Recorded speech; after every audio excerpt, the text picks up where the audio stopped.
Струмичкиот регион заедно со Ресен, Преспа и Тиквешијата се приоритетните за поставување нова и современа градобина опрема која треба да биде готова за една година. До крајот на 2019 треба да бидат поставени системи за заштита од град на 181 точка низ Македонија.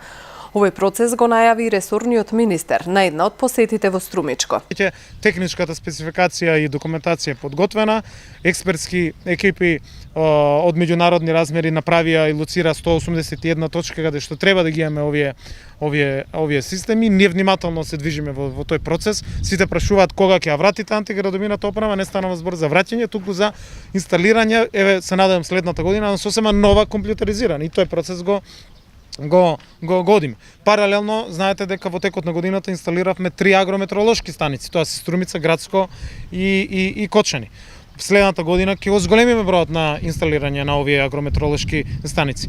Ја направивме, завршивме поправката на ѓуриште, радарскиот систем ѓуриште, кој што преку мобилна апликација сега на сите земјоделци, заедно ѓуриште и Тополчани, кои што не беа во функција, сега заеднички ќе даваат за земјоделците сосема точен преглед и ќе ја промовираме таа нова мобилна апликација за да ги имат навремено сите информации.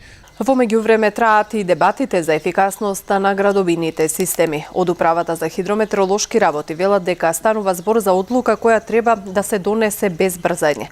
Според искуството, западноевропските држави не користат градобина заштита, која пак е пракса во државите од Источна Европа. Соседните држави сугерираат осигурување на земјоделските површини. Решението е да се вметнат градобините мрежи, но и да се осигураат имотите, сугерираат некои експерти кои ја ставаат под знак прашање ефикасноста на градобините системи, кои според некои предпоставки се движи од околу 30%. И дел од земјоделците имаат дилема за корисноста од системот, зашто сметаат дека со разбивањето на облаците може да доведе до нарушување на балансот на природата и да се намалат количествата на дожд во реонот. Инаку во Македонија градобината заштита не функционира од 2008 година.